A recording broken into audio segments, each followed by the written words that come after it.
আসসালামু আলাইকুম গাইস, আপনারা দেখুন এখন মাত্র সন্ধ্যা ৬টা। দেখুন রাস্তাঘাট কেমন ফাঁকা, বৃষ্টি, রাস্তাঘাটের অবস্থা দেখুন। এমন বৃষ্টি হচ্ছে রাস্তাঘাটে কোনো গাড়ি বলতে কোনো গাড়ি আছে? কোনো গাড়ি নেই, যে দু একটা অটো চলতেছে। দেখুন পুরা ফাঁকা। অনেক দিন পর বৃষ্টি হলো, মানুষ খুব আরামে ঘুমাচ্ছে। মানুষের কাজ ছাড়া, প্রয়োজন ছাড়া মানুষ বাসা থেকে বেরোচ্ছে না। সন্ধ্যাবেলা দেখুন আপনারা, একদম রাস্তা ফাঁকা।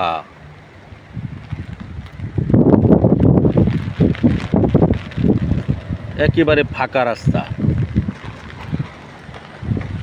এটা মনে করেন যদি বৃষ্টি না হতো এই রাস্তা অনেক যানজট, অনেক ভিড়, মানে গাড়ি আর গাড়ি, সারি সারি গাড়ি চলে। কিন্তু এখন বৃষ্টির কারণে রাস্তায় কোনো গাড়ি নেই। দেখুন আপনারা, খুব কম গাড়ি।